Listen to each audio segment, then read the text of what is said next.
Hello everyone, welcome back to my channel. आज है 25 सितंबर और आज हम लोग पढ़ेंगे 25 सितंबर के सभी इंपॉर्टेंट करंट अफेयर्स के क्वेश्चंस को और सभी क्वेश्चंस को हम लोग एमसीक्यूज रूप में देखेंगे, साथ ही सभी को डिटेल में भी डिस्कस करेंगे। तो चलिए स्टार्ट करते हैं आज का सेशन। तो आज का पहला सवाल है, अंतर्राष्ट्रीय सांकेतिक भाषा दिवस कब मनाया जाता है? तो अंतर्राष्ट्रीय सांकेतिक भाषा दिवस हर साल 23 सितंबर को मनाया जाता है, जो कि WFD की स्थापना को चिन्हित करते हुए यह दिवस मनाया जाता है। अब WFD है क्या, तो इसे हम आगे देखेंगे। तो इस दिवस की शुरुआत साल 2017 में संयुक्त राष्ट्र महासभा यानी कि UNGA के द्वारा की गई थी और इसका मुख्य उद्देश्य है संचार के लिए सांकेतिक भाषा के उपयोग को बढ़ावा देना, साथ ही इस भाषा के महत्व को समझाना वैश्विक स्तर पे, और साथ ही इस भाषा के प्रति जागरूकता फैलाना, जो कि वैश्विक स्तर पर दिव्यांगता और सुनने संबंधी समस्याओं से प्रभावित लोगों द्वारा इस्तेमाल की जाती है। अब WFD, तो इसका पूरा नाम है world federation of the deaf. इसकी स्थापना 23 सितंबर साल 1951 को की गई थी। इसका मुख्यालय फिनलैंड के हेलसिंकी में है और इसका मुख्य उद्देश्य है वैश्विक स्तर पर बधिर समुदाय से जुड़े लोगों के अधिकारों की रक्षा करना। तो आंसर हो जाएगा ऑप्शन डी, 23 सितंबर। अगला सवाल है, हाल ही में संयुक्त राष्ट्र द्वारा वैश्विक सतत बीमा बोर्ड की अध्यक्ष के तौर पर किस भारतीय मूल की पहली महिला को नियुक्त किया गया है? तो संयुक्त राष्ट्र द्वारा हाल ही में वैश्विक सतत बीमा बोर्ड के अध्यक्ष के तौर पर निमिषा कुमारी को नियुक्त किया गया है, जो कि भारतीय मूल की हैं और इनका कार्यकाल अगले 3 वर्षों के लिए है। अब संयुक्त राष्ट्र वैश्विक सतत बीमा बोर्ड, तो दरअसल इसका मुख्य उद्देश्य है बीमा उद्योग को पर्यावरणीय, सामाजिक और शासन मानकों को अपने कार्यों में शामिल करने के लिए मार्गदर्शन करना, और यह संयुक्त राष्ट्र पर्यावरण कार्यक्रम यानी कि UNEP और अन्य अंतर्राष्ट्रीय संस्थाओं के सहयोग से काम करता है और इसमें अलग अलग देशों के सदस्य शामिल होते हैं। तो आंसर हो जाएगा ऑप्शन बी, निमिषा कुमारी। अगला सवाल है, हाल ही में doctor APJ Abdul Kalam science city का उद्घाटन किस राज्य में किया गया है? तो हाल ही में doctor APJ Abdul Kalam science city का उद्घाटन बिहार के पटना में किया गया है। इसका मुख्य उद्देश्य है बच्चों, साथ ही युवाओं और आम नागरिकों के बीच विज्ञान और प्रौद्योगिकी के प्रति जागरूकता बढ़ाना। इसे बिहार सरकार और विज्ञान और प्रौद्योगिकी मंत्रालय द्वारा स्थापित किया गया है। तो आंसर हो जाएगा ऑप्शन डी, बिहार। अगला सवाल है, हाल ही में केंद्रीय प्रदूषण नियंत्रण बोर्ड का कौन सा स्थापना दिवस मनाया गया है? तो दरअसल हाल ही में केंद्रीय प्रदूषण नियंत्रण बोर्ड का 46वां स्थापना दिवस मनाया गया है, जो कि 22 सितंबर को मनाया गया है। अब केंद्रीय प्रदूषण नियंत्रण बोर्ड, तो दरअसल इसकी स्थापना 22 सितंबर साल 1974 को की गई थी, जो कि केंद्रीय पर्यावरण, वन और जलवायु परिवर्तन मंत्रालय के तहत इसकी स्थापना की गई थी। भारत में प्रदूषण नियंत्रण और पर्यावरण संरक्षण के लिए केंद्रीय संस्थान के तौर पर इसे स्थापित किया गया था। इसका मुख्य उद्देश्य है भारत में वायु, जल और ध्वनि प्रदूषण के स्तर को नियंत्रित करना, साथ ही पर्यावरण की गुणवत्ता बनाए रखना। तो आंसर हो जाएगा ऑप्शन ए, 46वां। अगला सवाल है, AI इम्पैक्ट सम्मेलन 2025 की मेजबानी किस देश द्वारा की जाएगी? तो AI इम्पैक्ट सम्मेलन 2026 का आयोजन भारत में किया जाएगा, जो कि इसका आयोजन 19 से 20 फरवरी को किया जाएगा और भारत में कहाँ किया जाएगा? तो नई दिल्ली में। तो आंसर हो जाएगा ऑप्शन सी, भारत। अगला सवाल है, हाल ही में भारत की पहली त्रिसेवा अकादमिक प्रौद्योगिकी संगोष्ठी कहाँ शुरू की गई है? तो हाल ही में भारत की पहली त्रिसेवा अकादमिक प्रौद्योगिकी संगोष्ठी का आयोजन नई दिल्ली में किया गया है, जो कि भारतीय सेना, नौसेना और वायुसेना के सहयोग से इसे आयोजित किया गया है। दरअसल इसका उद्देश्य है भारतीय सशस्त्र बलों को नई प्रौद्योगिकियों के बारे में जानकारी प्रदान करना और साथ ही इसके शैक्षिक और अकादमिक पहलुओं पर चर्चा करना, और साथ ही AI, साइबर सुरक्षा, ड्रोन तकनीक और स्मार्ट गैजेट्स जैसी तकनीकों पर भी इसमें चर्चा। तो आंसर हो जाएगा ऑप्शन ए, नई दिल्ली। अगला सवाल है, पारादीप बंदरगाह किस राज्य में स्थित है जहां पे अदम्य श्रेणी के फास्ट पेट्रोल वेसल को हाल ही में कमीशन किया गया है? तो हाल ही में अदम्य श्रेणी के फास्ट पेट्रोल वेसल्स के पहले जहाज को कमीशन किया गया है, जो कि उड़ीसा के पारादीप बंदरगाह पर भारतीय तट रक्षक बल द्वारा इसे कमीशन किया गया है और इस जहाज का नाम है INS आदित्य।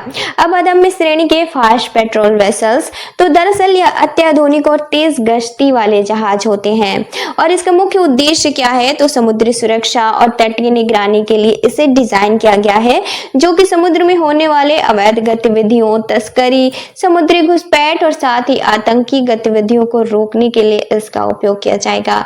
अब इस कमीशन का मुख्य उद्देश्य भी है समुद्री निगरानी और तटीय सुरक्षा को बढ़ावा देना, साथ ही समुद्र में तस्करी, आतंकी गतिविधियों और समुद्री अपराध की रोकथाम करना और भारतीय तट रक्षक बल के कार्यों को तटीय इलाकों में अधिक प्रभावी भी बनाएगा यह जहाज। अब पारादीप बंदरगाह तो दरअसल यह उड़ीसा में स्थित है, जो कि बंगाल की खाड़ी के तट पर स्थित है और इसे भारत सरकार के सागरमाला प्रोजेक्ट के तहत विकसित किया गया है, जो कि खनिज, कोल, तरल कार्गो और साथ ही कच्चे तेल के आयात निर्यात के लिए इसका उपयोग किया जाता है और इसका उद्घाटन साल 1966 में किया गया था। तो आंसर हो जाएगा ऑप्शन बी, उड़ीसा। अगला सवाल है, हाल ही में दुनिया की पहली फ्रेंचाइजी आधारित तीरंदाजी लीग कहां लॉन्च की गई है? तो हाल ही में दुनिया की पहली फ्रेंचाइजी आधारित तीरंदाजी लीग भारत में लॉन्च की गई है। इसका मुख्य उद्देश्य है तीरंदाजी को पेशेवर और आकर्षक खेल के रूप में स्थापित करना, साथ ही भारतीय तीरंदाजी को अंतर्राष्ट्रीय स्तर पर पहचान दिलाना। तो आंसर हो जाएगा ऑप्शन ए, भारत। अगला सवाल है, हाल ही में भारत द्वारा किस देश के साथ मिलकर कृषि प्रौद्योगिकी में नवाचार के लिए मैत्री 2.0 क्रॉस इंक्यूबेशन पहल शुरू की गई है? तो दरअसल हाल ही में भारत और ब्राजील के बीच कृषि प्रौद्योगिकी में नवाचार के लिए क्रॉस इंक्यूबेशन नामक एक पहल की शुरुआत की गई है, जिसे कि मैत्री 2.0 के नाम से जाना जा रहा है। तो मैत्री 2.0 तो दरअसल यह दोनों देशों के बीच कृषि क्षेत्र में नवाचार को बढ़ावा देने, साथ ही कृषि व्यवसायों के लिए आधुनिक समाधान विकसित करने के लिए एक मंच के तौर पर काम करेगा। अब क्रॉस इंक्यूबेशन पहल का मतलब क्या है? तो दरअसल इसका मतलब है कि दोनों देशों के स्टार्टअप्स और कृषि प्रौद्योगिकी कंपनियों को एक दूसरे के बाजारों और नवाचारों के बारे में जानकारी साझा किया जा सकेगा, साथ ही विकास के भी अवसर मिलेंगे। तो आंसर हो जाएगा ऑप्शन बी, ब्राजील। अगला सवाल है, बैलन डी'ओर पुरस्कार किस क्षेत्र में दिया जाता है? तो बैलन डी'ओर पुरस्कार तो दरअसल यह फुटबॉल के क्षेत्र में दिया जाने वाला वैश्विक स्तर पर सबसे प्रतिष्ठित पुरस्कार है और इसकी शुरुआत साल 1956 में की गई थी और पिछले एक साल में सर्वश्रेष्ठ प्रदर्शन करने वालों को यह अवार्ड दिया जाता है। अब ऐसा क्यों? तो दरअसल यह सिर्फ खिलाड़ियों को नहीं, क्लब, कोच, गोलकीपर भी इसमें शामिल होते हैं, इन लोगों को दिया जाता है। इनमें ज्यादा महत्वपूर्ण है खिलाड़ी, तो हम सिर्फ खिलाड़ी को जानेंगे। तो बैलन डी'ओर पुरस्कार महिला में दिया गया है, महिला खिलाड़ी को एतना बोनमार्टी को, जो कि स्पेन की हैं। इसके अलावा पुरुष में दिया गया है उस्मान डेम्बले को, जो कि फ्रांस के फुटबॉलर हैं और एतना बोनमार्टी का लगातार 3 बार यह पुरस्कार इन्होंने यह जीता है, जो कि दुनिया के तीसरी खिलाड़ी बनी है 3 बार लगातार यह अवार्ड जीतने वाली, जबकि पहली महिला खिलाड़ी बनी है जिन्होंने कि लगातार 3 बार यह अवार्ड जीता है। और दुनिया के पहले 2 कौन है इनसे पहले लगातार 3 बार जीतने वाले? तो लियोनेल मेसी, जो कि अर्जेंटीना के फुटबॉलर हैं। इसके अलावा है मिचेल प्लाटिनी। इसके अलावा सबसे ज्यादा 8 बार यह पुरस्कार जीतने वाले खिलाड़ी भी हैं लियोनेल मेसी, जो कि अर्जेंटीना के हैं। तो आंसर हो जाएगा ऑप्शन सी, फुटबॉल। अब कल के क्वेश्चंस का रिवीजन करेंगे। तो कल का पहला सवाल था, विश्व गैंडा दिवस कब मनाया जाता है? तो इसका राइट आंसर था ऑप्शन डी, 22 सितंबर।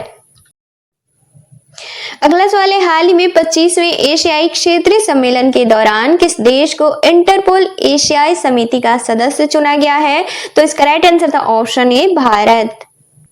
अगला सवाल था, हाल ही में किस राज्य में 524 साल पुराने त्रिपुर सुंदरी मंदिर का उद्घाटन किया गया है? तो इसका राइट आंसर था ऑप्शन सी, त्रिपुरा। अगला सवाल था, हाल ही में पटना उच्च न्यायालय के 46वें मुख्य न्यायाधीश कौन नियुक्त किए गए हैं? तो इसका राइट आंसर था ऑप्शन बी, पवन कुमार भीमप्पा भजंथरी। अगला सवाल था, हाल ही में आईसीसी महिला वनडे विश्व कप 2025 के लिए जारी आधिकारिक गीत ब्रिंग इट होम को किसके द्वारा गाया गया है? तो इसका राइट आंसर था ऑप्शन बी, श्रेया घोषाल। अगला सवाल था, हाल ही में चौथा सौर गांव बना धोर्डो किस राज्य में स्थित है? तो इसका राइट आंसर था ऑप्शन डी, गुजरात। अगला सवाल था, भारत अंतर्राष्ट्रीय चावल सम्मेलन 2025 का आयोजन कहाँ किया जाएगा? तो इसका राइट आंसर था ऑप्शन बी, नई दिल्ली। अगला सवाल था, वर्ष 2025 से प्रतिवर्ष आयुर्वेद दिवस कब मनाया जाएगा? तो इसका राइट आंसर था ऑप्शन डी, 23 सितंबर। अगला सवाल था, हाल ही में भारतीय सेना के एकीकृत अग्नि अभ्यास अमोघ फ्यूरी का आयोजन कहाँ किया गया है? तो इसका राइट आंसर था ऑप्शन सी, राजस्थान।